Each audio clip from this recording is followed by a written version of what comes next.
நண்பர்கள் அனைவருக்கும் வணக்கங்க. இன்றைக்கி பார்த்திங்கன்னா நல்ல பெருங்குட்டு வகையை சேர்ந்த கிர் சினை மாடு விற்பனைக்கு வந்திருக்குங்க. மாடு பார்த்திங்கன்னா தற்போது 8 மாத சினையில் இருக்குன்னு விற்பனை சொல்லியிருக்காருங்க. மாடு பார்த்திங்கன்னா 3 ஈத்து கிடேரி கண்டு இருந்திருக்கு. இந்த ஈத்தும் கிடேரி தான் ஈன்றுன்னு மாட்டுக்காரர் நம்பிக்கையாக சொல்லியிருக்காருங்க. மாடு பார்த்திங்கன்னா 6 12 லிட்டர் கறக்கும் கேரண்டியான மாட்டுக்காரர் சொல்லியிருக்காருங்க.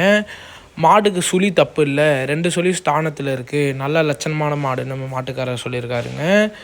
ரொம்ப கம்மி பட்ஜெட்டில் இந்த மாடு விற்பனைக்கு வந்திருக்குங்க.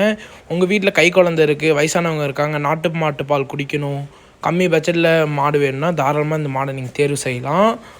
மடித்தாரையை பாருங்கள் எப்படி இருக்குன்னு, நல்ல மடி செட்டோடு உள்ள மாடுங்க. மாடு கன்று ஈண்ட இன்னும் 30-40 நாள் ஆகணும் மாட்டுக்காரர் சொல்லியிருக்காரு. மாட்டுக்காரர் தொடர்பெண் கீழே கொடுத்துருக்கேன் பாருங்கள், அது கால் பண்ணி கேளுங்க மேலும் விவரங்களை தெரிவிக்க. மாடு எங்கேருந்து விற்பனைக்கு வந்திருக்குன்னு பார்த்தீங்கன்னா மயிலாடுதுறை மாவட்டத்திலேருந்து விற்பனை வந்திருக்கு. இது போன்ற உங்கள் வீட்டில் உள்ள மாடு ஆடு கோழியை விற்பனை செய்யணும்னா நம்ம சேனல் தொடர்பு கொள்ளுங்கள். டிஸ்கிரிப்ஷனில் என் நம்பர் கொடுத்துருக்கேன். நன்றி சொந்த